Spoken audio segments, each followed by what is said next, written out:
Calculating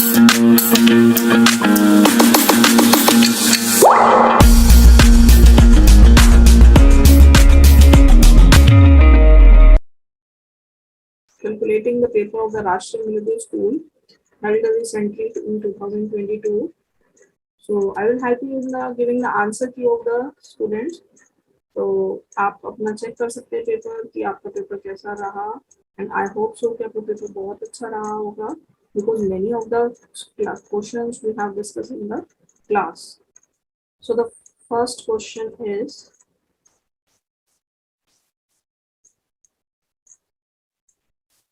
the three lambs finish eating turnips in 8 days. In how many days will 2 lambs finish? वो क्या कह रहा है, lamps क्या होता है, मेमना होता है कि 3 मेमने अगर इकट्ठे हो जाएं तो टर्निप यानी शलजम को जो खा सकते हैं वो 8 दिनों में खा सकते हैं.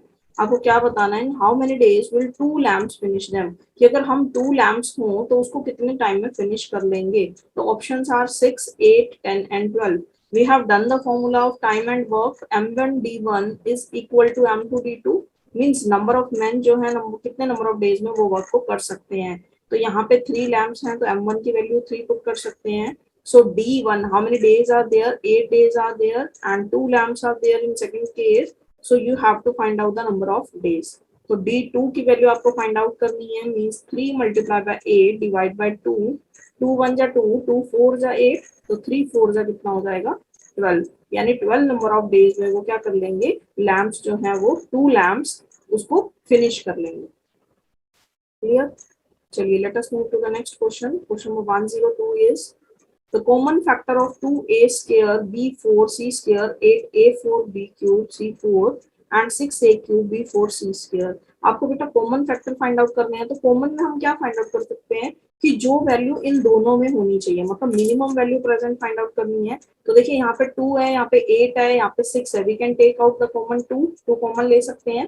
ए की हाईएस्ट पावर हमारे पास 4 है और मिनिमम पावर 2 है, तो कॉमन तो मिनिमम पावर आएगी यानी पावर 2 कॉमन आएगी. ऐसे बी की मिनिमम पावर कितनी है, हमारे पास 3 है, और सी की मिनिमम पावर कितनी है 2, 2 एंड 4, तो मिनिमम पावर कितनी हुई 2. So answer will be 2a square b cube c square. Option A will be the right answer. चलिए let us move to the next question.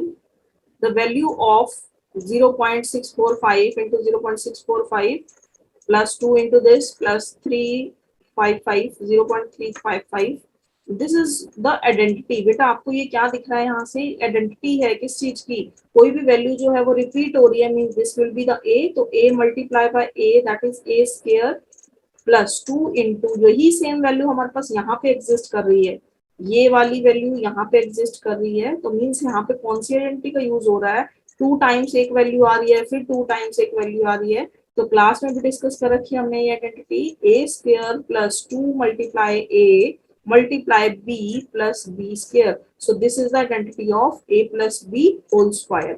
ये होल स्क्वायर की identity है हमारे पास. तो ए को बी में ऐड कर लेंगे, 0.645 प्लस 0.355. जब हम इनको ऐड करेंगे तो इसका स्क्वायर करेंगे.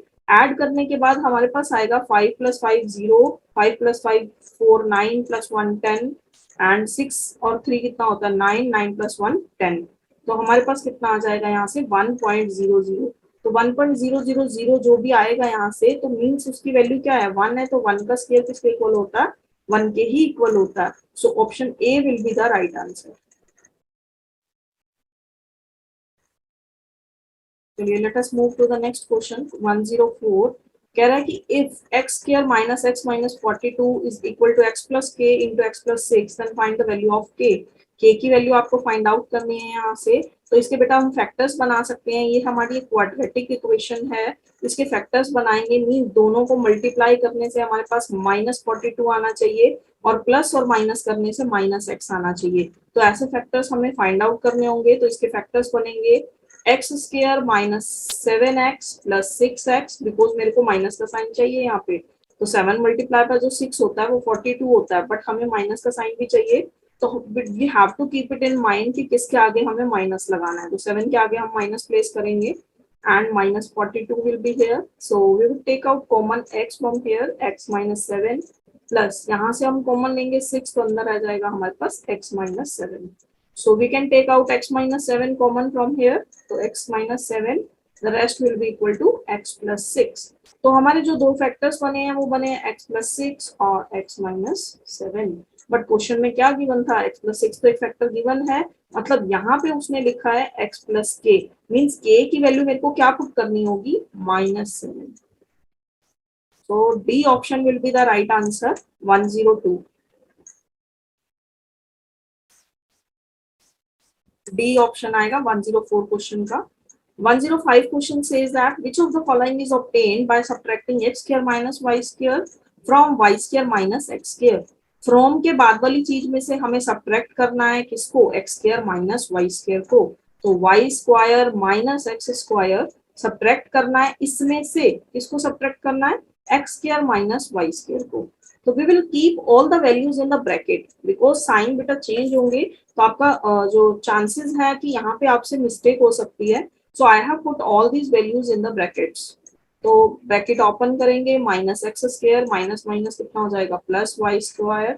तो माइनस और माइनस प्लस, साइन माइनस का, तो माइनस के 2x स्क्वायर, वाई स्क्वायर और प्लस के वाई स्क्वायर कितने हो जाएंगे, 2y स्क्वायर. तो -2 कॉमन आ सकता है यहाँ से, अंदर रह जाएगा हमारे पास x square minus y square. तो I think option A is the right answer. A will be the right answer. Let us move to the next question. कह रहा है which of the following is a perfect cube. Perfect cube, cube means आपको तीन pair चाहिए same same. बेटा ये 243 लिखा है, ये 243 नहीं होता है, एक्चुअली 343 होता है. वो होता है 7 का क्यूब, 7 इंटू 7 इंटू 7. ठीक है. और नंबर ऑफ जीरोस 3 होनी चाहिए या 6 होनी चाहिए, तभी वो किसी का क्यूब बन पाएगा. तो आप देखिए यहाँ पे उसने 10,000 दिखाया है, अगर वो 1000 लिखता तो 10 इंटू 10 इंटू 10 हो सकता था, बट उसने 10,000 लिखा, मीन्स 4 नंबर ऑफ जीरोस है. तो मुझे नंबर ऑफ जीरोस कितनी चाहिए, या तो 3 या 3 का मल्टीपल. ऐसे ये भी कैंसिल हो जाएगा, इसमें 4 जीरोस हैं और ये 343 होता है, 243 तो किसी का क्यूब नहीं होता. So option C will be the right answer, 1728. This is the cube of 12. 12 को अगर हम 3 टाइम्स मल्टीप्लाई करते हैं तो हमारे पास आंसर आता है 1728. ओके.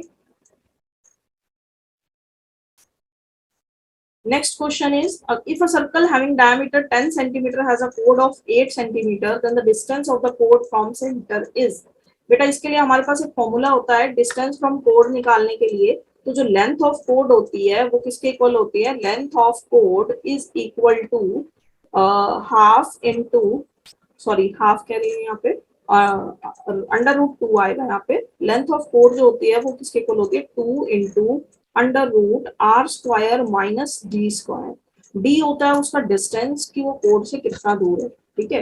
तो लेंथ ऑफ कोड आपको गिवन है कितनी, 8 centimetre. We can put here 8 two √r square. बेटा ये डायामीटर है.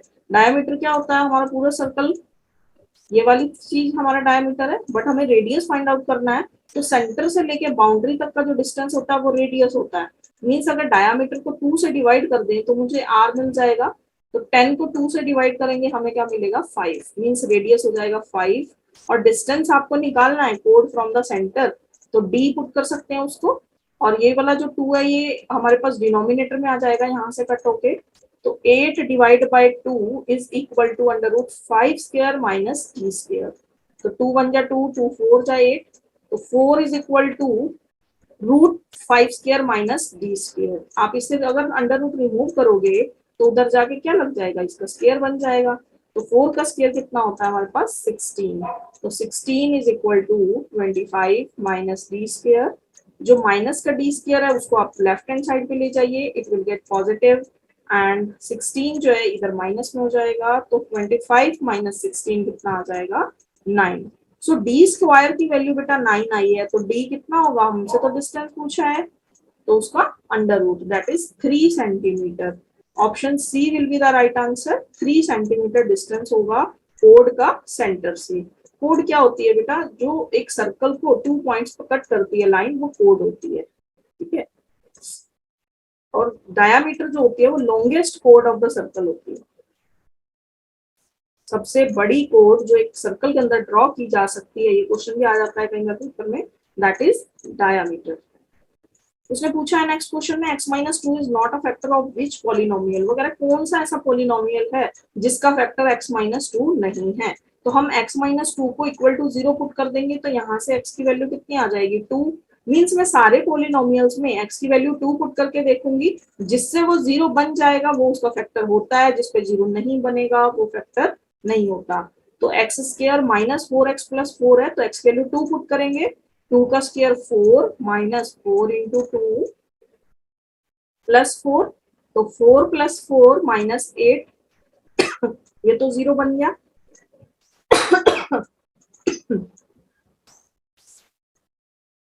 सिमिलरली एक्स स्क्वायर माइनस 4, तो 2 का स्क्वायर 4 होता है, 4 में से 4 गई 0, ये भी 0 बन जाएगा।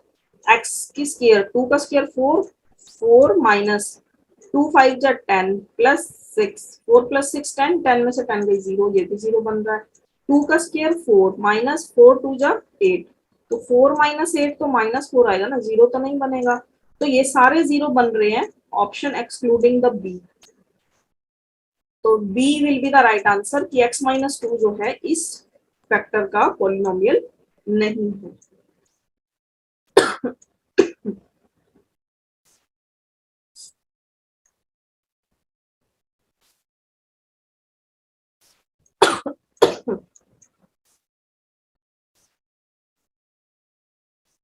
Next question is if x and y are in the inverse variation, वो कह रहा है x और y अगर इनवर्स वेरिएशन में है, इनवर्स होता है बेटा उल्टा, जैसे इनवर्स में ऐसा हो सकता है कि x is inversely proportional to y, तो कह रहा है इनमें से कौन सा करेक्ट होगा। तो बेटा जब ये इनवर्सली वेरिएंट होते हैं तो इनका जो मल्टीपल है, जो प्रोडक्ट है, वो कांस्टेंट के इक्वल होता है।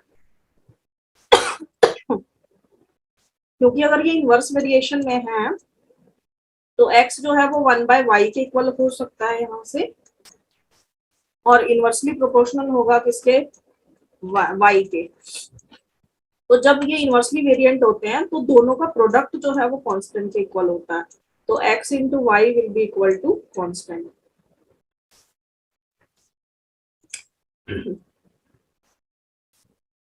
Let us move to the next question.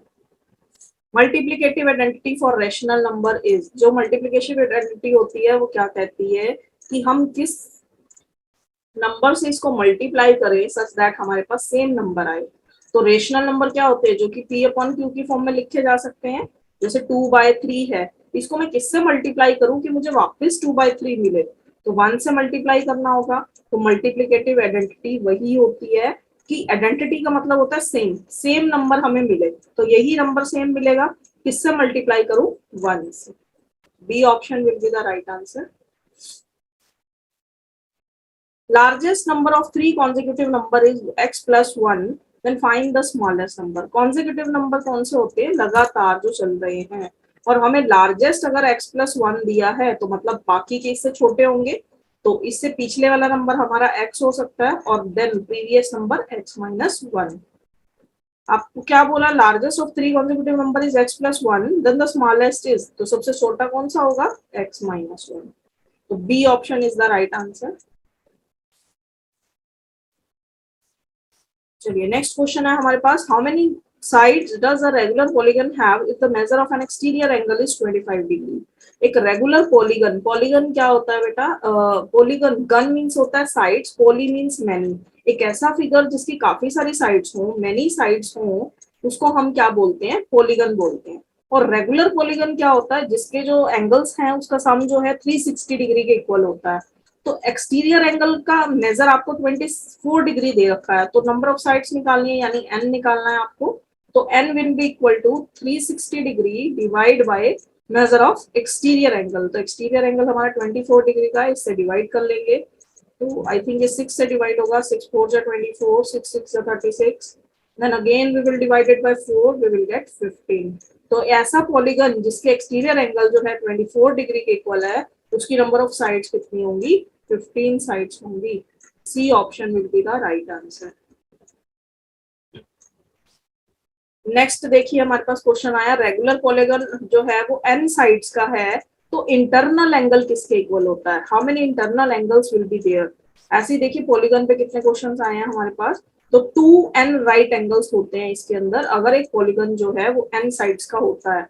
जो एक्सटीरियर एंगल गिवन हो तो फॉर्मूला लगेगा 360 degree divide bye exterior angle, but internal angle के केस में 2n राइट एंगल्स बनते हैं। एन यहाँ पे नंबर ऑफ साइड्स हो सकता है। अगर क्वेश्चन में 5 साइड्स गिवन है तो 2 इंटू 5 10 उसके अंदर राइट एंगल्स होंगे। तो डिपेंड करता है ये नंबर ऑफ साइड्स पे। तो D option will be the right answer कि अगर कोई रेगुलर पॉलीगन है जिसकी n साइड्स हैं तो उसका ईच इंटरनल एंगल, हर आंतरिक कोण जो है वो 2n राइट एंगल यानी समकोण के बराबर होगा। नेक्स्ट क्वेश्चन है 114 x can finish a work in n days. एक पर्सन है x एक वर्क को n डेज में कंप्लीट कर सकता है। आपको बताना है वो कितना पार्ट जो है वर्क का 1 डे में कंप्लीट करेगा। बेटा अगर x है कितने दिनों में, n दिनों में काम कर रहा है तो एक दिन का काम क्या होगा 1/nth पार्ट। तो 1/nth पार्ट को वो एक दिन में कंप्लीट करेगा। B option will be the right answer. The paper was very easy. Many of the questions we have done in the class. Which of the following is equal to x cube minus 225x? x का cube minus 225x है तो हम इसमें से x common ले सकते हैं। देखिए इसके पास भी है इसके पास भी है तो ये हमें एक कॉमन दे देगा। इसके पास कितने रह जाएंगे 2 माइनस 225 बिकॉज x को हमने कॉमन ले लिया। अब बेटा मैंने आपको क्लास में एक आइडेंटिटी बता रखी है x square minus y square की। तो ये 225 किसका स्क्वायर बन सकता है 15 का स्क्वायर बन सकता है। तो by using the identity of a square minus b square is equal to a minus b into a plus b. तो ये किसके इक्वल होगा x माइनस 15 और x प्लस 15 के इक्वल होगा। और एक x हमारे पास पहले से पड़ा था बाहर तो उसको हम यहाँ पे कॉमन लिख देंगे। तो आंसर आ जाएगा x into x minus 15 into x plus 15। So B option will be the right answer. Let us move to the next question 116. वो कह रहा है how many natural numbers are there which lie between 8 square and 9 square? 8 square और 9 square के बीच में कितने natural number exist करेंगे। तो 8 का स्क्वायर होता है हमारा 64, 9 का स्क्वायर होता है 81। इसके बीच के नंबर देखने हैं ना तो 65 से लेकर 80 तक के जो भी नंबर्स होंगे वो इनके बीच में एग्जिस्ट करेंगे। तो आप काउंट कर लेना उनको कि 65 से लेकर 80 तक कितने होते हैं। तो 16 नेचुरल नंबर्स होते हैं बेटा इसके अंदर। तो ए ऑप्शन इसका आंसर आ जाएगा। 117 question says that find out the smallest number by which the 108 must be multiplied to obtain a perfect cube. वो कह रहा है 108 को 108 को किससे मल्टीप्लाई किया जाए सच दैट मुझे एक परफेक्ट क्यूब मिल जाए। तो क्यूब बेटा क्या होता है जिन तीन नंबर्स को मल्टीप्लाई करके आता है। तो 108 को अगर मैं 2 से गुना करती हूँ तो मुझे 216 यानी 216 मिलता है। So 2 will be multiplied by 108 such that 216 will be get. And this is the cube of 6. 6 multiply 6 multiply 6. Option A will be the right answer. चलिए 118 question says that Saroj purchased a fan. Saroj ने एक पंखा खरीदा 1000 रुपए में और उसको बेच दिया 1200 रुपए में। Sold it for ₹1200। What is her profit? उसको कितना फायदा हुआ। तो बेटा जिसपे हम खरीदते हैं that is the cost price. तो हम क्या लिखेंगे cost price of fan is equal to 1000 और selling price of the fan is equal to 1200। तो प्रॉफिट क्या होता है हमारा एसपी माइनस सीपी यानी selling price minus cost price.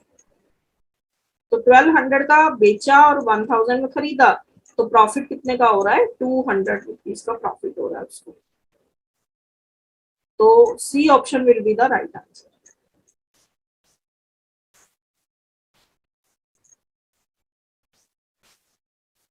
Next question है which of the following is 1 kilolitre. 1 kilolitre किसके equal होता है बेटा वो किलो जो होता है वो 1000 मिलीलीटर्स के इक्वल होता है।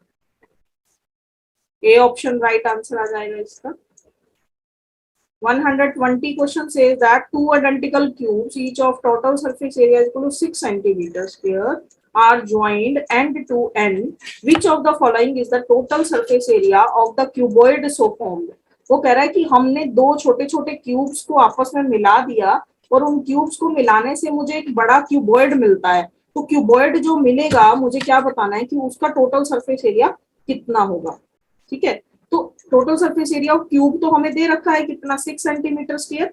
तो दो क्यूब्स को जब मैं कंबाइन करूंगी तो मुझे कितना एरिया मिलेगा, यानी 12 सेंटीमीटर स्क्वायर का एरिया मिलेगा।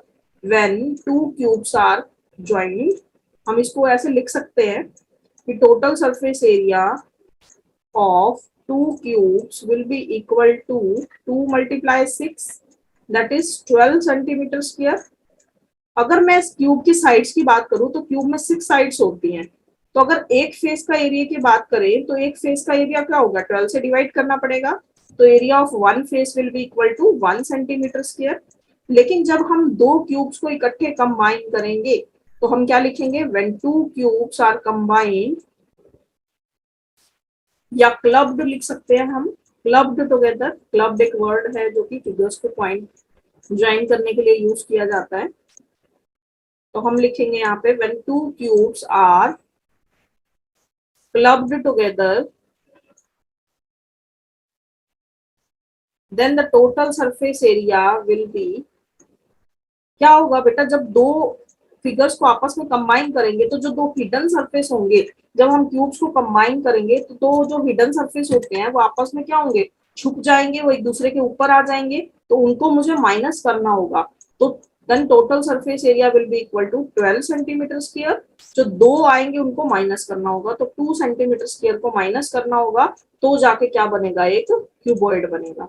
और मैंने आपको बता रखा है कि हिडन सरफेस कौन से होते हैं जब हम क्यूबॉइड के अंदर बात करते हैं। तो फ्रंट और जो बैक वाला सरफेस होता है ना, फ्रंट सरफेस तो हमें दिखता है लेकिन बैक वाला सरफेस हमें नहीं दिखता, वो हिडन होता है। तो हिडन एक क्यूब का फिर दूसरे क्यूब का, तो दो सरफेस ऐसे हिडन हो जाएंगे, तो उन टू को माइनस करना होगा, तो आंसर आ जाएगा हमारे पास 10 सेंटीमीटर स्क्वायर। तो उससे जो एक नया क्यूबॉइड बनेगा वो किसका क्या होगा, dimension total surface area, that is 10 centimetre square. ठीक है। क्वेश्चन नंबर 121 कह रहा है टू कंसेक्यूटिव इवन नंबर्स हैं, half of the larger number exceed 1/4 of the smaller number by 5, then the larger number is. Consecutive even numbers की बात हो रही है तो हम एक नंबर को x ले लेते हैं, एक को x+2 ले लेते हैं। उसमें क्या बोला है, half of the larger number, means इसका लार्जर नंबर का हाफ करें, ये एक्सीड करता है। एक्सीड का मतलब है बड़ा है, किससे बड़ा है, 1/4 ऑफ द स्मॉलर नंबर से।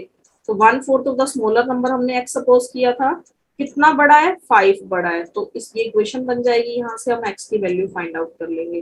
लार्जर नंबर पूछा है तो लार्जर नंबर हमारा x+2 होगा, बिकॉज हमने स्मॉलर नंबर को x लेट किया है और लार्जर नंबर को x+2।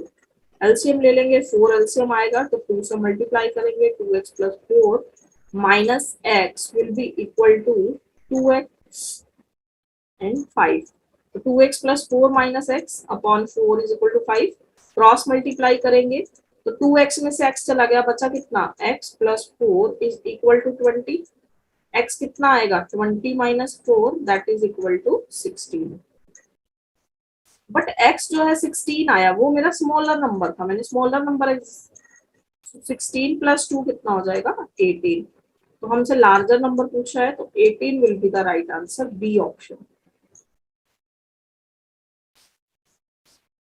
Question number 122 says that एक well shuffled deck of 52 cards है। ताश के पत्ते होते हैं, 52 पत्ते हैं हमारे पास, एक कार्ड उसमें से ड्रॉ किया गया एट रैंडम, एकदम से। What is the probability that the drawn card is a queen. आपको कह रहा है प्रोबेबिलिटी बताओ कि जो कार्ड हमने निकाला है वो क्वीन होगी, यानी रानी होगी। तो क्वीन के टोटल कार्ड्स कितने होते हैं हमारे पास, तो total cards of queen in a deck is, of queen in a deck is, कितने होते हैं, 4 होते हैं।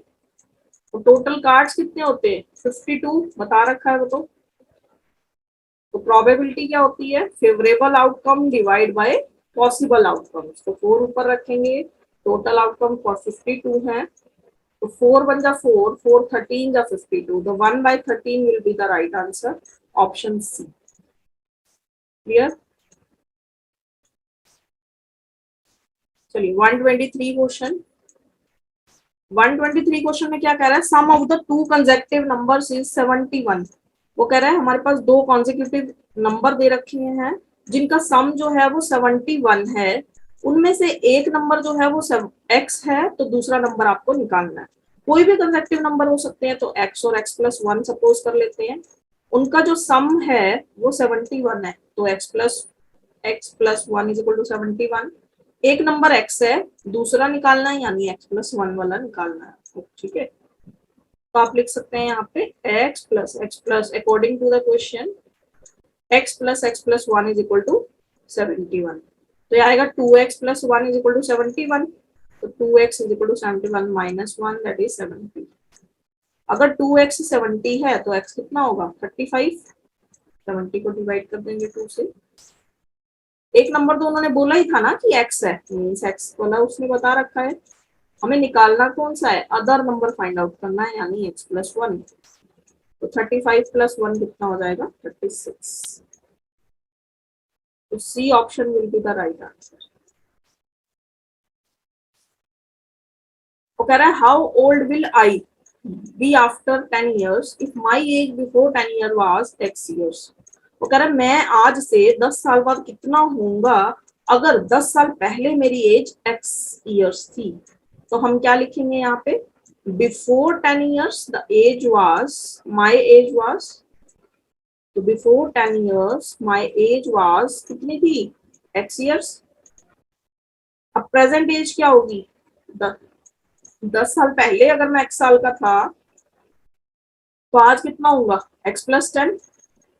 बट आज से भी 10 साल बाद पूछा है, तो after 10 years is equal to x+10 plus 4 10 करना पड़ेगा इस वाली एज में। ये तो मेरी प्रेजेंट एज है, प्रेजेंट एज में 10 ऐड करूंगी तो मेरे को क्या मिलेगी आफ्टर 10 ईयर की एज। तो x+20 years will be the right answer. A option आ जाएगा यहाँ से आंसर। Very easy paper. कह रहा है 648 को किस नंबर से मल्टीप्लाई करें सच दैट ये परफेक्ट क्यूब बन जाए।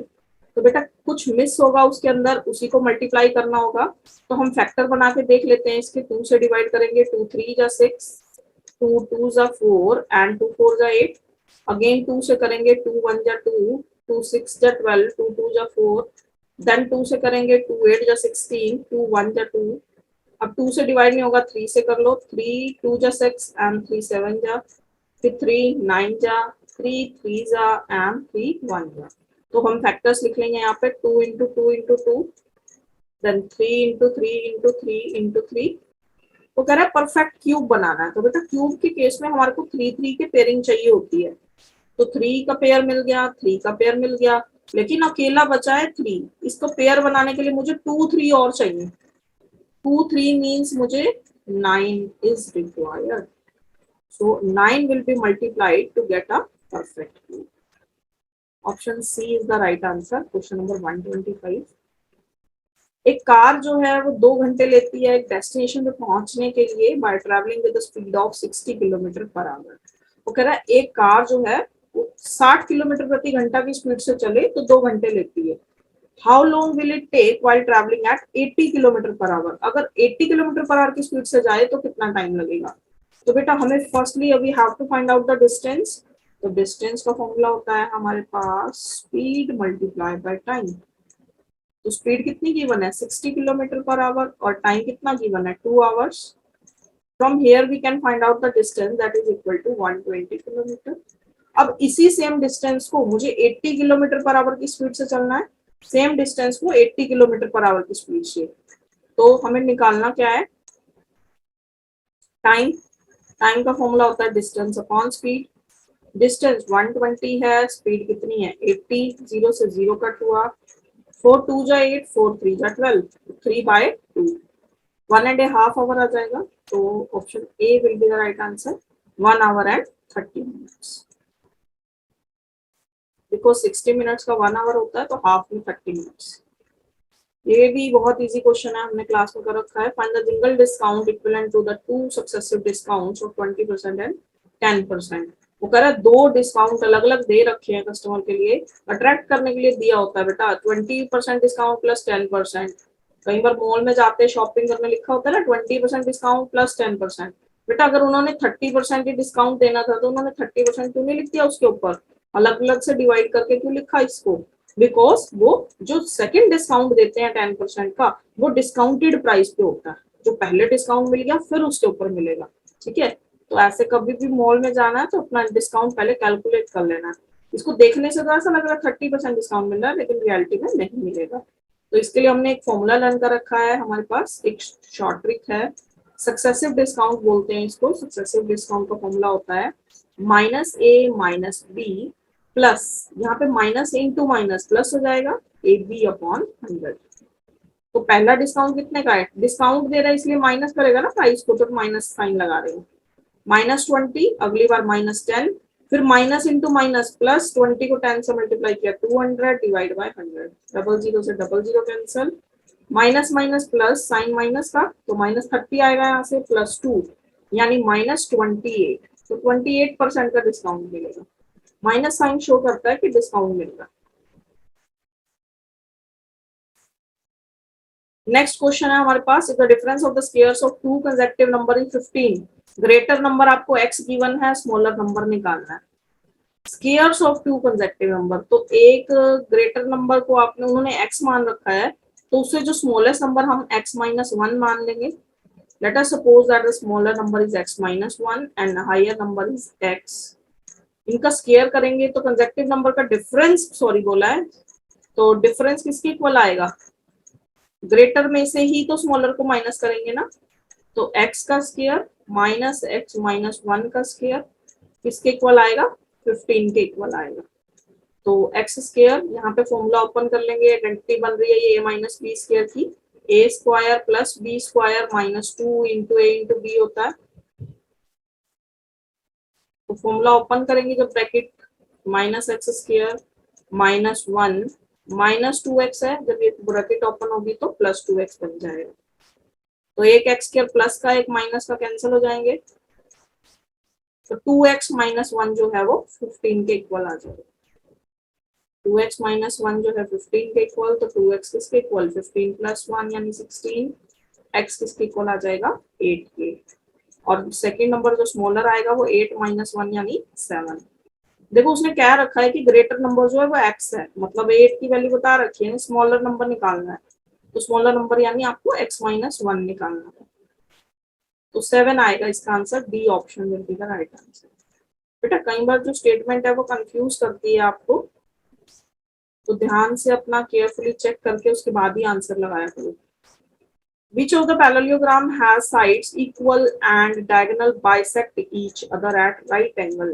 वो कह रहा है एक ऐसा पैरेललोग्राम जिसकी सारी साइड्स बराबर हो और डायगोनल एक दूसरे को 90 डिग्री पे कट करें, 90 डिग्री यानी 90 डिग्री के कोण पे, तो वो होता है बेटा हमारा रोम्बस। ये प्रॉपर्टी है रोम्बस की कि उसकी सारी साइड्स इक्वल होती हैं। दूसरी प्रॉपर्टी कि उसके जो डायगोनल्स होते हैं वो उसको एक दूसरे को किस पे कट करते हैं, 90 डिग्री पे कट करते हैं। ठीक है, जैसे यहाँ पे डायगोनल जाएगा, यहाँ पे जाएगा, तो ये सारे किस पे कट करेंगे, 90 पे। This is rhombus. Next question है 130। एक शॉपकीपर है जिसने दो रेफ्रिजरेटर लिए, एक 9800 का, एक 200 का respectively. He sold them for 16,920, find his loss percent. उसका लॉस परसेंट निकालना है, तो बेटा कॉस्ट प्राइस दोनों को ऐड कर लेंगे, तो कॉस्ट प्राइस कितना आ जाएगा, 9800 प्लस 8200 ऐड करेंगे, आ जाएगा हमारे पास 9 और 8 17 और 18,000 रुपीज। एसपी कितना है, सेलिंग प्राइस कितना है, बेच कितने में रहा है, 16,920 में। तो लॉस कितने का होता है, लॉस परसेंट निकालना है, तो पहले लॉस निकालना होगा। लॉस आ जाएगा हमारे पास cost price minus selling price, 0 - 0 0, 10 - 2 8, 9 - 9 0 and 1080 rupees का लॉस। अब हमें लॉस परसेंट निकालना है, तो लॉस परसेंट होता है loss upon CP into 100। Profit और लॉस हमेशा किस पे कैलकुलेट किए जाते हैं, कॉस्ट प्राइस पे। तो 1080 अपॉन 18,000 मल्टीप्लाई बाय 100। तो डबल जीरो से ये वाली डबल जीरो कैंसिल, ये वाली जीरो से ये वाली जीरो कैंसिल, 18 बन जाए 18, 18 6 जाए, तो 6% का उसको क्या होगा, लॉस। ठीक है, चलिए नेक्स्ट क्वेश्चन पे चलते हैं। Area of a rhombus is 60 centimetre square, एक डायगोनल 10 सेंटीमीटर दे रखा है, दूसरा डायगोनल निकालना है। तो फॉर्मूला होता है एरिया ऑफ रोम्बस का, area is equal to half into diagonals d1 into d2। Area दे रखा है 60, डायगोनल 1 दे रखा है कितना 10, पुट कर दीजिए d1 की वैल्यू और d2 फाइंड आउट कर लीजिए यहाँ से। तो 2 1 जा 2, 2 5 जा 10, तो डायगोनल 2 क्या आएगा हमारे पास 60/5 दैट इज 12। तो बी ऑप्शन इसका आंसर आ जाएगा 12 सेंटीमीटर, बिकॉज 5 से कट करेंगे 60 को तो 12 आ जाएगा।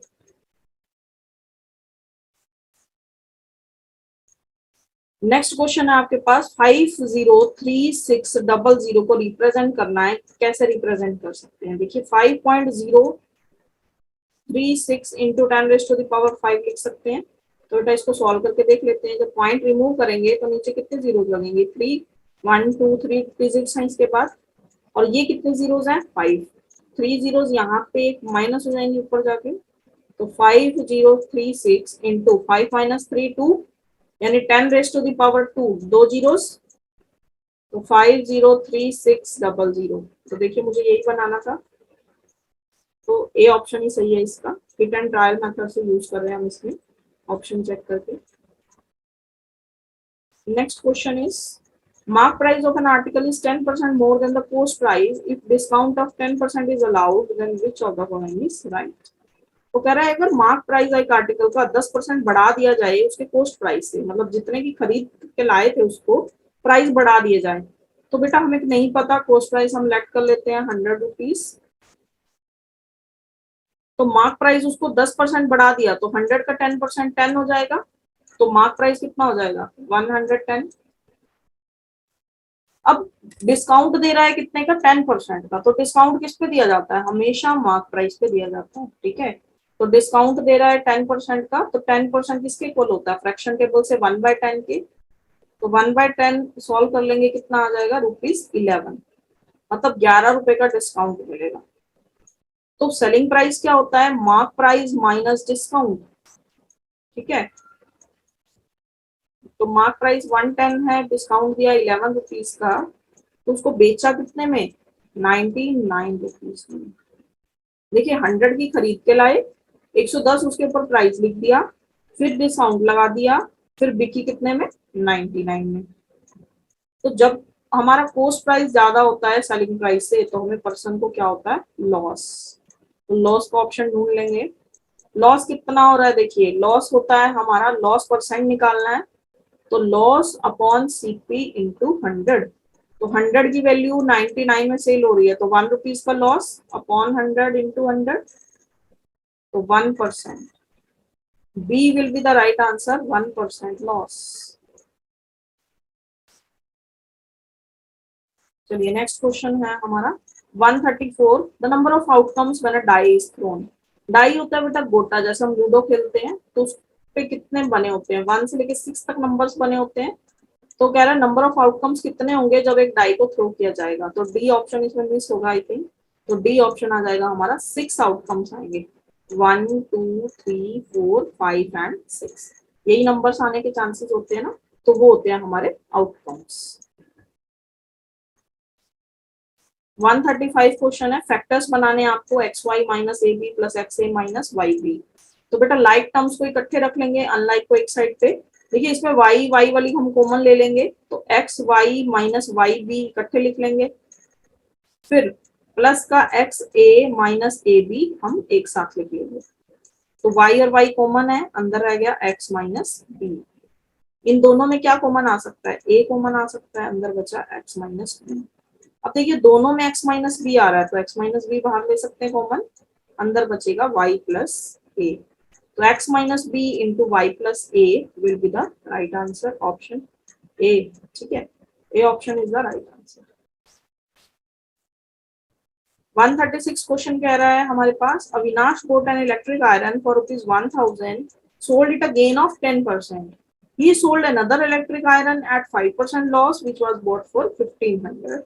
On the transaction he has, Avinash ने 2 प्रेस खरीदी, ठीक है। आयरन होता है प्रेस, कपड़े प्रेस करने वाली। एक खरीदता है 1000 रुपीज में, उसको सेल कर देता है, cost price of first iron is equal to ₹1000। Sell कर रहा है 10% गेन पे, तो 10% का गेन इसका 1/10 यानी 100 रुपीज का गेन। तो सेलिंग प्राइस कितना हो जाएगा उसका 1000 प्लस 100, बिकॉज सेलिंग प्राइस क्या होता है कॉस्ट प्राइस प्लस प्रॉफिट। तो 100 का प्रॉफिट 1000 पे तो सेल किया होगा 1100 में। ऐसे ही दूसरी प्रेस खरीद के ला रहा है कितने में 1500 रुपए में, 1500 उसका कॉस्ट प्राइस, उसको उसको लॉस हो रहा है कितने का 5% का लॉस, 5% लॉस यानी 1500 का 5% निकाल लेंगे 75 रुपीज, ऐसे निकाल सकते हैं देखिए आप, इंटू 5/100, डबल जीरो से डबल जीरो कैंसिल, 15 5 जा 75, तो 75 रुपीज का लॉस। देखिए 1500 में से 75 रुपीज का लॉस उठाया यानी बेचा कितने का होगा उसको 1425 का। वो क्या कह रहा है आपको पूरी ट्रांजेक्शन पे क्या हुआ, लॉस हुआ या गेन हुआ। देखिए 100 रुपीज का प्रॉफिट, 75 रुपीज का लॉस, 100 रुपए कमाए 75 का घाटा खा लिया, तो यानी 25 रुपए कमाए, तो प्रॉफिट हुआ उसको कितने का 25 rupees. I think option C आ जाएगा इसका आंसर। ठीक है 137 क्वेश्चन से दैट एक श्योर इवेंट की प्रोबेबिलिटी क्या होती है। श्योर इवेंट बेटा जिसमें हम कॉन्फिडेंट होते हैं कि हमारा जो नंबर है वो आउटकम वही आएगा, हम पक्का श्योर हैं, तो श्योर इवेंट की प्रोबेबिलिटी होती है 1। और अगर आ जाए नल इवेंट, तो नल इवेंट होता है खाली, उसकी प्रोबेबिलिटी होती है 0।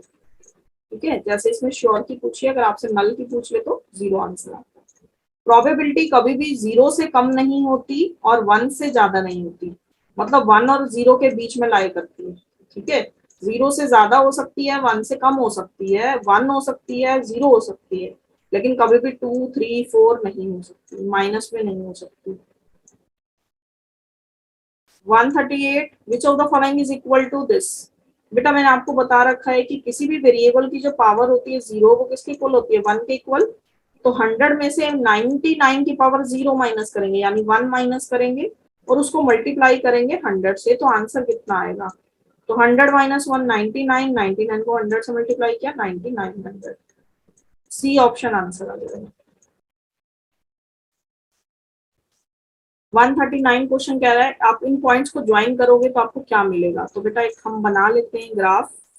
देखिए -3,2 यहाँ पे x की पॉजिटिव वैल्यूज चलती हैं, यहाँ पे x की नेगेटिव वैल्यू, यहाँ पे y की पॉजिटिव वैल्यू, यहाँ पे y की नेगेटिव वैल्यू, बीच में होता है हमारे पास ओरिजिन दैट इज 0।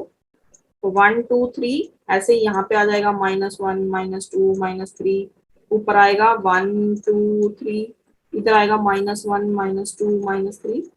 तो प्रेजेंट करेंगे हम -3,2, तो -3 यहाँ पे x की वैल्यू, y की वैल्यू 2, तो पॉइंट मुझे यहाँ पे मिलेगा, देखिए इसके सामने ऐसे।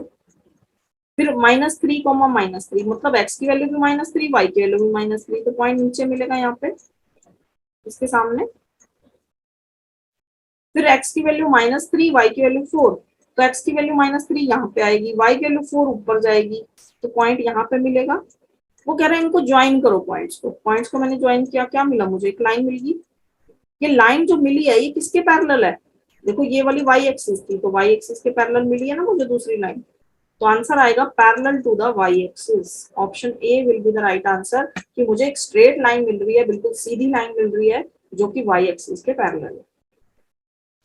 पैरेलल लाइंस कभी भी आपस में ज्वाइन नहीं करती, एक दूसरे को टच नहीं करेंगी। Next question is 140, a 4-digit number AABB is divisible by 55, then possible value of B is। एक नंबर जो है 55 से डिविजिबल है, 55 से डिविजिबल होने के लिए उसको 5 से भी डिविजिबल होना पड़ेगा क्योंकि इसके फैक्टर 11 इंटू 5 बनते हैं। तो कह रहा है बी की पॉसिबल वैल्यू क्या हो सकती है। बेटा जब भी कभी कोई नंबर 5 से डिविजिबल होता है तो उसकी यूनिट डिजिट क्या होती है, या तो 0 या फिर 5, तो बी की पॉसिबल वैल्यू होगी 0 या फिर 5, तो सी ऑप्शन राइट आंसर आ जाएगा। नेक्स्ट क्वेश्चन है 213 into 27 is divisible by 9, the value of x is. वो कह रहा है एक नंबर है यहाँ पे x, ये अगर 9 से डिविजिबल होता है सारा नंबर तो x की वैल्यू क्या हो सकती है। तो 9 की डिविजिबिलिटी के लिए क्या कहा जाता है कि the sum of digit should be divisible by 9। तो हम इनको ऐड करके देख लेंगे, 2 + 1 3, 3 और 3 6 और 2 8, 8 और 7 15। तो 15 प्लस एक्स डिवाइड होना चाहिए किससे, 9 से। तो मतलब मैं 15 में क्या ऐड करूं कि ये 9 से डिवाइड हो जाए, तो 9 का टेबल पढ़ना स्टार्ट कर दो, 9 1 जा 9, 9 2 जा 18, अगला नंबर 18 आता है। मतलब मैं अगर इसमें 3 ऐड कर दूं तो ये 18 बन जाएगा, फिर ये 9 से डिवाइड हो जाएगा। तो एक्स की जगह पे क्या पुट कर सकते हैं, 3। Option C will be the right answer. ये आइडेंटिटी है हमारी 9 की डिविजिबिलिटी की, कि sum of digits should be divisible by 9। अगर डिजिट्स का सम 9 से डिविजिबल है तो पूरा नंबर भी 9 से डिवाइड होगा। Which of the following is the value of m? इसमें m की वैल्यू निकालनी, question number 142। 5 raised to the power m upon 5 raised to the power minus 3 is equal to 5 raised to the power 5। ये identity आपको बता रखी है कि अगर ऊपर भी आता है कुछ और नीचे भी आते हैं, बेस सेम होता है, वेरिएबल्स डिफरेंट होते हैं, तो ऊपर जाके प्लस का हो जाएगा। अगर ऊपर माइनस का है तो नीचे आके प्लस का हो जाएगा। तो ये क्या बन जाएगा, 5 raise to the power m, ये -3 ऊपर जाएगा, +3 बन जाएगा, is equal to 5 raised to the power 5। Now base is same, अगर बेस सेम है तो पावर्स इक्वेट की जा सकती हैं। ये लो है हमारा, आइडेंटिटी है मैथ की, कि अगर हमारे बेसिस सेम है तो पावर शुड बी इक्वल। तो m plus 3 is equal to 5, तो m किसके इक्वल आएगा, 5 माइनस 3 2। डी ऑप्शन इसका आंसर है। सिंप्लीफिकेशन करनी है अगले क्वेश्चन के लिए, a माइनस बी के होल स्क्वायर का फॉर्मूला लगा सकते हो, a square plus B square minus 2ab। तो 3/5 का स्क्वायर करेंगे कितना आएगा, 3 का स्क्वायर 9/5, a स्क्वायर 25, 5 का स्क्वायर 25, फिर प्लस का साइन आएगा बीच में, 5 5 जा 25 अपॉन 3 का स्क्वायर कितना होता है, 9b square minus 2 into 3/5a into 5/3b।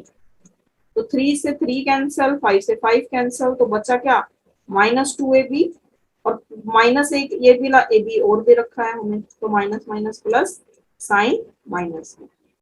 तो इसमें तो ये वाला आंसर नहीं हो सकता बिकॉज यहाँ पे माइनस का साइन है, इसमें तो है ही नहीं 3ab, तो ए ऑप्शन राइट आंसर आएगा।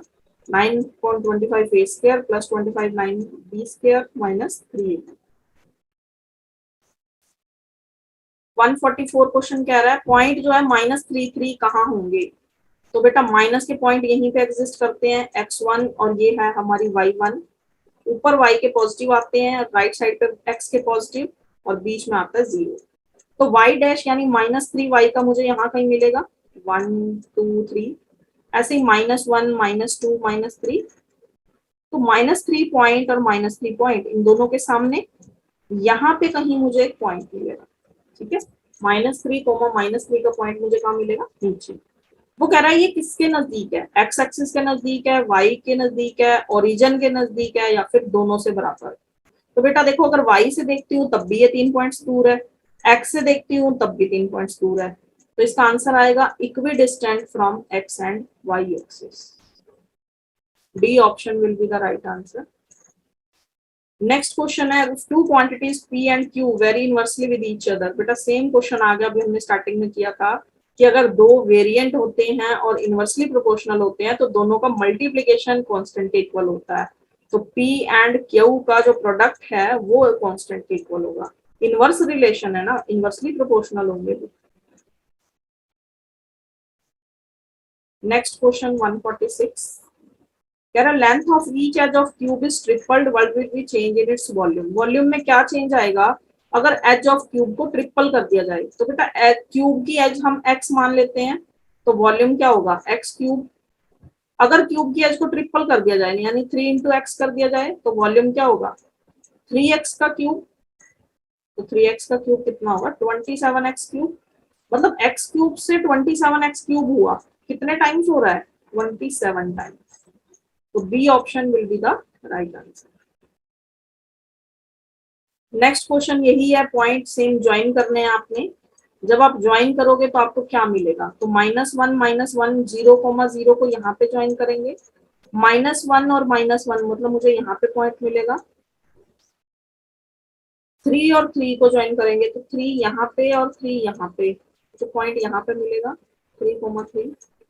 वो कह रहा है इनको ना ज्वाइन कर दो, 1 2 3 ऐसे 1 2 3 मुझे नाम मिलेगा। कह रहा है इन पॉइंट्स को ज्वाइन कर दो, तो बेटा मैंने पॉइंट्स को ज्वाइन कर दिया, मुझे क्या मिल रहा है, एक स्ट्रेट लाइन मिल रही है। तो स्ट्रेट लाइन के दो ऑप्शंस हैं, पास करेगी ओरिजिन से या नहीं करेगी। तो बेटा देखिए आप, ओरिजिन यानी 0 0 से पास हो रही है ना ये, तो passing through origin, C option will be the right answer. अगला क्वेश्चन है, वो कह रहा है which of the following points lie on Y axis. वो कह रहा है वाई एक्सिस पे कौन से पॉइंट लाई करेंगे।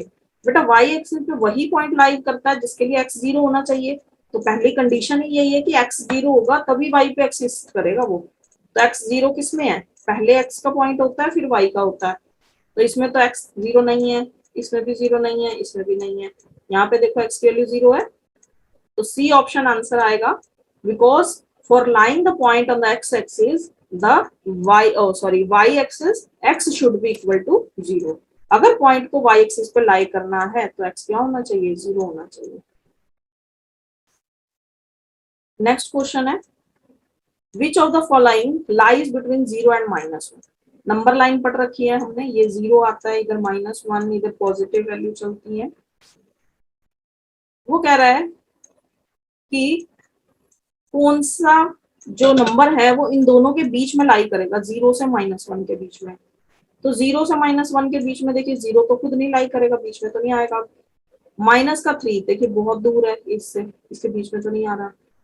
4/3 कुछ 1 पॉइंट समथिंग होगा, वो राइट साइड पे एग्जिस्ट करेगा। इन दोनों के बीच में यही एग्जिस्ट करेगा, -2/3। तो देखो 2/3 होता है हमारा 0.6 और माइनस, तो इसके बीच में यहाँ पे कहीं आ जाएगा -0.6। तो C option will be the right answer. Number line बना के देख सकते हैं, उस पर हम अच्छे से समझ आ जाते हैं। नेक्स्ट क्वेश्चन है हमारा, ages of A and B are in the ratio 5:7। 4 years from now the ratio of their age will be 3:4। the present age of B is। वो कह रहा है ए और बी ना दो पर्सन है, उनकी जो एजेस का रेशियो दिया है वो 5:7 दिया है। आज से 4 साल बाद 4 years from now ratio of their edges will be 3:4। वो कह रहा है आज से 4 साल बाद उनकी जो रेशियो होगी वो 3:4 होगी। तो बेटा इसकी एज को हम 5x और इसको 7x मान सकते हैं। तो ये 5x और ये 7x 4 साल बाद 4 years from now, तो according to question 5x + 4 7x + 4 किसके इक्वल होगा, 3/4 के। क्रॉस मल्टीप्लाई करो, x की वैल्यू निकाल लो। प्रेजेंट एज b की पूछिए, तो मल्टीप्लाई करेंगे 4 5 20x + 16 is equal to 3 7 21x + 12। तो 21 में से 20 माइनस हो जाएगा, वो इधर आ जाएगा हमारे पास, वो बचेगा हमारे पास x, और 12 इधर आएगा, माइनस में हो जाएगा 16 - 12। तो ऐसे कर लेंगे, देखो इसको 21x - 20x is equal to 16 - 12 that is 4। x की वैल्यू हमारे पास 4 आ गई, पुट कर देंगे 4 5 20 4 7 28। तो a की प्रेजेंट एज निकली 20, b की प्रेजेंट एज निकली 28। पूछी किसकी गई है, प्रेजेंट एज ऑफ b की 28 ईयर्स। तो b option will be the right answer. Good evening, all of you. Today we are going to discuss Sainik School 2022 Class 9 Section D Social Science. So first question is an FIR is filed with the FIR जो है उसको file कौन करता है? So the options are police, court, army and chief. So correct option for this question is police. हमने ये चीज class में डिस्कस करी थी कि FIR जो है वो कौन फाइल करता है, पुलिस फाइल करती है। एंड ऑल्सो इससे रिलेटेड जो प्रोविजंस हैं they are mentioned in section 154 of CRPC Criminal Procedure Code. चलिए जी, next question is here. What was the reason for hanging the Sepoy Mangal Pandey? As we all know कि 1857 का जो revolution हुआ था उसके जो वैसे तो काफी रीजन थे, बट जो करंट रीजन था वो क्या था कि जो आर्मी में थे लोग, उन्होंने क्या किया था, ग्रीस कार्ट्रिज यूज करने से मना कर दिया था। So that was the common reason. Now the question is asking specifically about Mangal Pandey, कि मंगल पांडे को क्यों डेथ सेंटेंस दिया गया था। सो correct option for this question is option 2 for attacking the British और हिज ऑफिसर। क्यों किया था उन्होंने? Mangal Pandey was arrested and sentenced to death after he attacked British officers in Barakpur Barrackpore family ने उन्होंने अटैक किया था on British officers on March 29, 1857. So correct option for this question is for attacking the British or his officers. Okay जी, next question here. Rourkela steel plant is located in which state of India? Rourkela steel plant जो है वो कहाँ पे located है? It is located in state Odisha. So correct answer for this question is Odisha. And also this is the first integrated steel plant in the public sector in India. So here is the next question. Forests help in maintaining a balance of. Now very common question and very easy question. Forest जो है वो किसको, कौन सी जो gases है उनके balance बनाते हैं, कौन सी गैसेस में जो बैलेंस है उसको मेंटेन करते हैं? तो correct option for this question is definitely oxygen and carbon dioxide. Very easy question and very common question. चलिए जी, next question. What are the devotees of Vishnu called? अब जब हमने भक्तिज्म किया था तो उस टाइम पे हमने डिस्कस किया था ये क्लास में. सो जो विष्णु के डिवोटीज होते हैं उनको क्या कहा जाता है? वैष्णवास कहा जाता है. So correct option for this question is Vaishnavas. Here's the next question. The method used to extract oil from the earth is called. अब ये जो मेथड है जिसके थ्रू क्या किया जाता है? ऑयल को एक्सट्रैक्ट किया जाता है फ्रॉम द अर्थ, तो इसको क्या कहा जाता है? So correct answer for this question is drilling. इस मेथड को क्या कहा जाता है? ड्रिलिंग कहा जाता है. Let's move to the next question. The child marriage restriction act was pass in the year. अब ये जो आपका एक्ट था वो कौन से साल में पास हुआ था? अब हमने ये सारे एक्ट्स डिस्कस किए थे. तो जो चाइल्ड मैरिज रेस्ट्रिक्शन एक्ट है वो कब पास हुआ था? 1929 में. Also it is popularly known as the Sharda act after its sponsor Harbilas Sharda. तो ये क्वेश्चन भी हमने क्लास में डिस्कस किया था. तो देखिए आपके सारे किए हुए क्वेश्चन ही आ रहे हैं, कुछ ऐसा नहीं आ रहा है कि हमने नहीं पढ़ा है, हमने स्टडी नहीं किया है. चलिए जी, next question. Give an example of shaft mining. अभी जो शाफ्ट माइनिंग का एग्जाम्पल क्या हो सकता है? Surface mining, deep pores, offshore drilling या फिर none of these. So correct answer for this question is deep pores. ठीक है, इसमें क्या होता है? इसमें गड्ढे खोदे जाते हैं और फिर क्या किया जाता है? डीप पोर्स बनाए जाते हैं. सो शाफ्ट माइनिंग और deep pores called shafts have to be made to reach mineral deposits that lie at great depths. बहुत ज्यादा गहराई में जो होते हैं उनके लिए ये डीप पोर्स यूज किए जाते हैं. Here is the next question. MLAs are the elected representatives of. अब MLAs कहाँ पे होते हैं? तो सबसे पहले तो आप MLA का फुल फॉर्म देख लीजिए, मेंबर्स ऑफ लेजिस्लेटिव असेंबली. अब जब लेजिस्लेटिव असेंबली की बात हो रही है तो हमने क्लास में कई बार डिस्कस किया है कि लेजिस्लेटिव असेंबली कहाँ होती है? स्टेट लेवल पे. सो correct option for this question is state legislator. ना राज्यसभा है, ना लोकसभा है, ना जिला परिषद है. सो एमएलएस जो होते हैं वो कहाँ के रिप्रेजेंटेटिव्स होते हैं? वो रिप्रेजेंटेटिव्स होते हैं आपके स्टेट लेजिस्लेटर के. चलिए जी, so here is the next question, question number 110. अब देखिए अगेन सिंपल क्वेश्चन जो हमने क्लास में किया था बहुत बार. Separation of religion from the state is referred to as. क्या कहा जाता है? सो इसको क्या कहा जाता है? सेक्युलरिज्म. बहुत ही इजी पेपर आया, बहुत ज्यादा इजी पेपर आया. जो क्लास में हमने डिस्कस किया था, जो सॉल्व किया था, सारे वही क्वेश्चंस आ रहे हैं. So correct option for this question is secularism. चलिए here is the next question, question number 111. The first successful modern textile mill in India was established in. अब ये फर्स्ट टेक्सटाइल मिल जो है वो कहाँ एस्टैब्लिश की गई थी? सो ये आपके एस्टैब्लिश की गई थी in Mumbai in 1854. The first successful mechanised textile mill was established in Mumbai. So correct option for this question is Mumbai. And अगर year पूछा जाता तो then it would be 1854. So let's move towards the next question. Here is the next question. Question number 112. Which of the following is not an example of groundwater? अब groundwater का example कौन सा नहीं है? ठीक है, यहाँ पे इन्होंने not दे दिया है, so हमें ऐसा ऑप्शन चूज करना है जो कि क्या है? आपकी groundwater का example नहीं है. So देखिए हैंडपम्प एग्जाम्पल है, वेल्स भी एग्जाम्पल है, सबमर्सिबल भी एग्जाम्पल है. सो कौन सा एग्जाम्पल नहीं है ग्राउंड वाटर का? So that is water flowing in rivers. जो रिवर वाटर है वो क्या है? आपके ग्राउंड वाटर का एग्जाम्पल नहीं है. क्यों?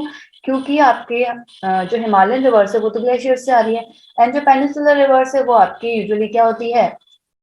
Rain water. तो रेन वाटर में या फिर रेनी सीजन के टाइम में यूजुअली फिल होती है, बाकी यूजुअली वो क्या रहती है? ड्राई रहती है.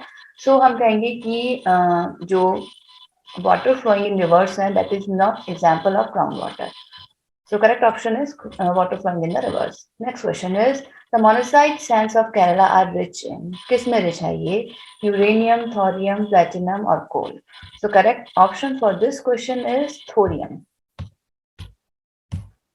चलिए next question is I hope आपका पेपर अच्छा हुआ होगा. 114. Which level of judiciary cannot send a person to jail? So अब जब हमने judiciary डिस्कस किया था तो हमने बहुत अच्छे से डिस्कस किया था कि ये जो कोर्ट्स हैं वो क्या कर सकते हैं, आपके कौन कौन से कोर्ट्स हैं जिनको की राइट है कि उनको किसी पर्सन को वो जेल में भेज सकते हैं. तो देखिए सुप्रीम कोर्ट डेफिनेटली सेंड कर सकता है किसी को भी जेल में, हाई कोर्ट भी कर सकता है. बाकी जो सबऑर्डिनेट कोर्ट्स हैं या लाइक आपकी चीफ जुडिशियल मजिस्ट्रेट है या judicial magistrate first class, second class और थर्ड क्लास है, या फिर डिस्ट्रिक्ट कोर्ट है, सेशन कोर्ट है, तो इनको राइट है. बट आपकी ये जो न्याय पंचायत है इसके पास, जो कि गांव में होती है, ठीक है, इसके पास कोई राइट नहीं है कि वो किसी को क्या कर सकता है, जेल भेजे. फाइन भी ये ज्यादा नहीं कर सकता है. न्याय panchayat can only fine up to ₹100 and can not send anyone to jail. तो ध्यान रखिएगा इसमें करेक्ट ऑप्शन क्या हो जाएगा आपका, न्याय पंचायत. चलिए जी next question, question number 115. Which of the following is not the characteristics of minerals? अब मिनरल का क्या कैरेक्टरिस्टिक्स नहीं है?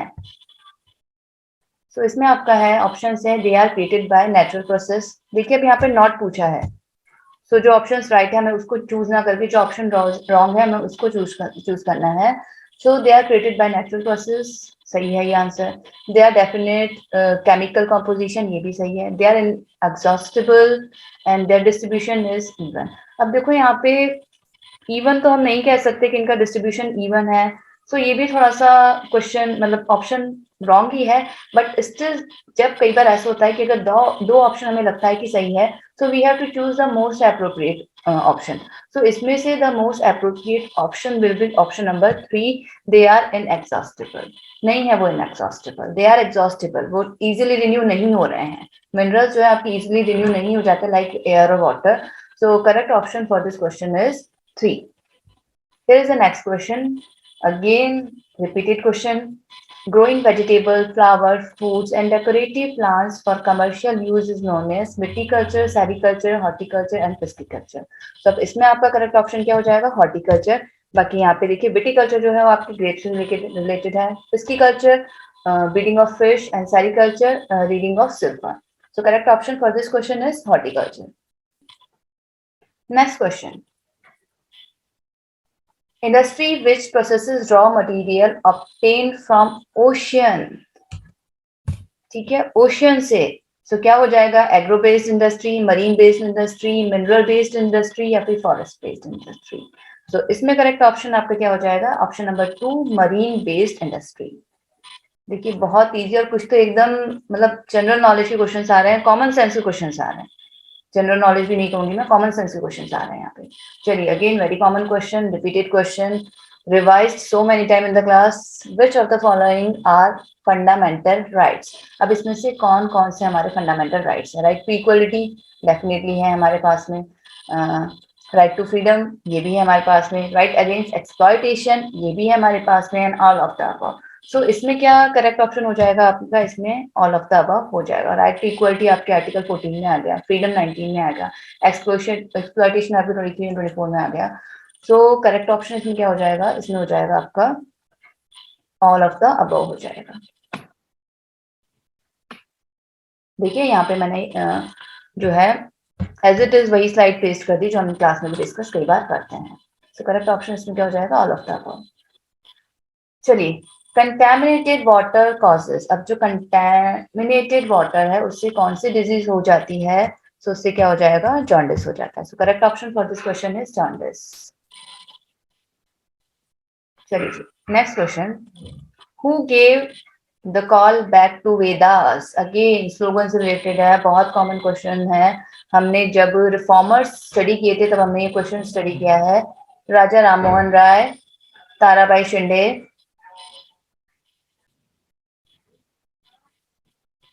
प्रतिभा फुले और Swami Dayanand Saraswati. Very easy question, मतलब इतना इजी पेपर है ये.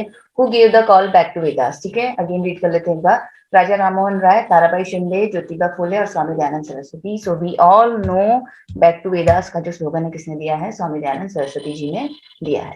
चलिए, what makes an object a substance और a resource?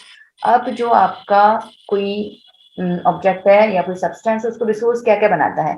Utility, quantity, usability, या फिर both one and two, sorry. So अब यहाँ पे देखिए, सेम वही स्लाइड जो मैंने रिसोर्सेज वाले टॉपिक में पेस्ट की थी, अभी मैंने वही स्लाइड यहाँ पे यूज कर ली है. देखिए, so this was our first slide इस टॉपिक में. सो यूटिलिटी और यूजेबिलिटी क्या होती है? ये किसी जो सब्सटेंस को क्या बनाती है? रिसोर्स बनाती है. सो ऑप्शन 1 एंड 2 दोनों करेक्ट है. सो इस क्वेश्चन में हमने क्या करेंगे? We will go for both 1 and 2. देखिए यहाँ पे यूटिलिटी एंड यूजेबिलिटी दोनों ही क्या करती है? किसी रिसोर्स को किसी सब्सटेंस को रिसोर्स बनाती है. चलिए जी, नेक्स्ट क्वेश्चन. अब ये क्वेश्चन थोड़ा सा गलत हो गया है. चलिए स्टडी करते हैं इसको भी. Civil law does not deal. अब यहाँ पे ये बोल क्या रहा है? डज नॉट बोला है इन्होंने. सिविल लॉ किससे डील नहीं करता है? सो सिविल लॉ तो थेफ्ट से भी डील नहीं करता है, मर्डर से भी डील नहीं करता है, रॉबरी से भी डील नहीं करता है. सिविल लॉ सिर्फ और सिर्फ प्रॉपर्टी रिलेटेड जो मैटर्स होता है उनसे डील करता है. सो इसमें तो आपके 3 ऑप्शंस राइट हो रहे हैं. सो ये क्वेश्चन ही बेसिकली रॉन्ग है. यहाँ पे सिविल लॉ डील्स विद हो जाता तो फिर 1 ऑप्शन करेक्ट हो जाता, बट यहाँ पे क्वेश्चन ही रॉन्ग है. सो मे बी आपको ये एज इट इज मार्क मिल जाए, बट वेरी इजी क्वेश्चन हो सकता था ये अगर ये इनको सही रखते. तो एनी हाउ क्वेश्चन ही रॉन्ग है, सो हमें मार्क्स मिल ही जाना है. चलिए next question. Justice Sachar committee was set up to look into the marginalisation of. कौन सी जो कमेटी के मार्जिनलाइजेशन से रिलेटेड रिजल्ट देने के लिए या डिस्कशन के लिए जस्टिस सचर कमेटी को अपॉइंट किया गया था. सो इसमें क्या है? इसमें करेक्ट ऑप्शन आपका मुस्लिम है. ठीक है, चलिए. Who was the first governor general of free India? देखिए यहाँ पे फ्री इंडिया की बात की गई है. सो यहाँ पे आपका ऑप्शन क्या करेक्ट है? यहाँ पे आपका option 1 C Rajagopalachari is the correct option for this question. तो हमारे first governor general of India कौन है? सी राजगोपालाचारी. वैसे आपके अगर इन्होंने फ्री इंडिया के बारे में ना पूछा होता, सिर्फ इंडिया की बात करी होती, तो फिर आपका ऑप्शंस कुछ और हो सकते थे. ठीक है, वॉरेन हेस्टिंग्स एंड लास्ट आपके माउंटबेटन हो सकते थे, बट अब यहाँ पे इन्होंने फ्री इंडिया की बात करी है. So this is the reason that we have to choose C Rajagopalachari. चलिए लास्ट क्वेश्चन, क्वेश्चन नंबर 125.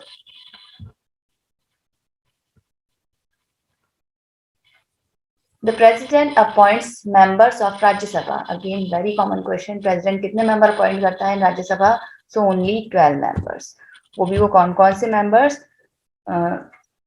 जिनको लिटरेचर, आर्ट, साइंस और सोशल सर्विसेज में जिनका कुछ एक्स्ट्रा ऑर्डिनरी कॉन्ट्रीब्यूशन रहा है. ओके, तो चलिए इसी के साथ हमारा ये जो सैनिक स्कूल 2022 का क्वेश्चन पेपर है ये सॉल्व होता है. आपके सारे आंसर्स आई होप कि सही होंगे. सारे क्वेश्चंस वही आए हैं जो हमने क्लास में डिस्कस किए थे. सो स्टिल अगर आपको कुछ डाउट है और you want to ask anything, so you can message in comment box. I will definitely reply there. And best of luck for your exam and bye all of you. Take care and thanks for watching this video. Bye. पूरा video देखने के लिए और latest exam updates जानने के लिए download करें career defence school का एंड्रॉयड ऐप.